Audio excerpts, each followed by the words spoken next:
Oil fell 0.7% right after Iran attacked a UAE tanker and threatened the Strait of Hormuz. The tape isn't buying the panic. Monday's name is coming. Futures are lit up green into Monday. Nasdaq futures up over 1%, Russell futures up over 1% too. S&P futures firmly higher. Asia's mixed. Hang Seng higher, Nikkei down a touch, Nifty softer. Risk on, unless Hormuz says otherwise. Here's the story everyone's running with. Shipping risk, oil spike, a defensive Monday. Except that's not what the tape actually did on Friday. Crude slipped instead of spiking. That gap between the headline and the price action is the real trade here, not the headline itself. Oil ETF closed down 0.7% on a day it arguably should have spiked. That's the market calling Iran's bluff for now. If those conditions escalate instead of easing, this reverses fast. This strait carries a huge slice of the world's crude every single day. Iran's rattled it before, and the market's given the spike back within days each time.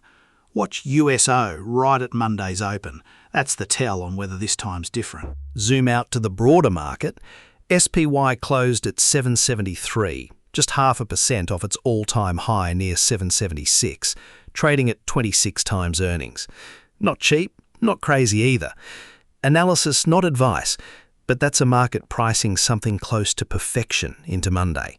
Berkshire's earnings rose last quarter, and Greg Abel is finally putting Buffett's mountain of cash to work after sitting mostly on the sidelines through this whole rally. When the world's most patient investor starts buying, that's not nothing.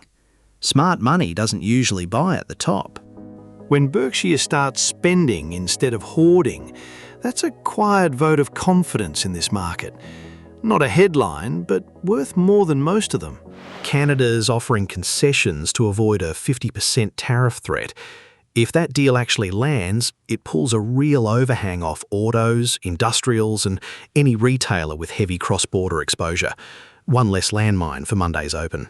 Texas just froze data center permitting in the single biggest state for the AI build-out.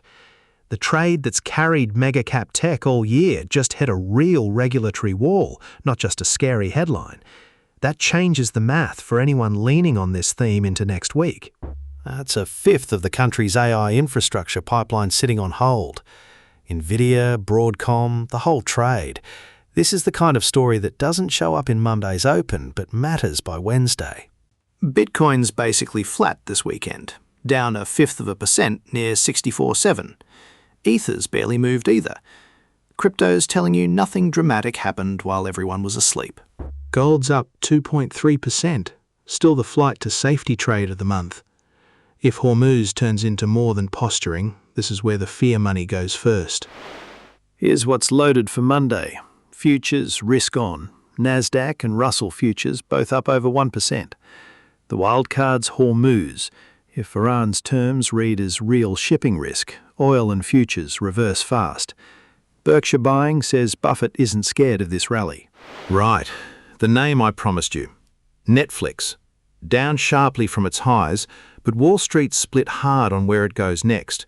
One readout this week says it's 26% undervalued, even with the new franchise rights baked in. Netflix is 41.5% off its high, trading near $74. That's the kind of drawdown that either means something's broken or the market's overreacting. The crowd's leaning bullish here. 78% agreement on a buy, herd pointing up. That's not a guarantee. That's a skew worth knowing before Monday. This is the lens we use. Every signal stacked on one chart.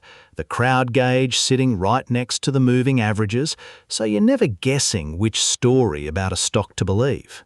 So, Hormuz is the wild card, Berkshire's quietly buying, and Netflix is the name to watch first thing Monday. Analysis, not advice. Find the daily brief every morning at PremiChart.com and on X. Enjoy the rest of your weekend.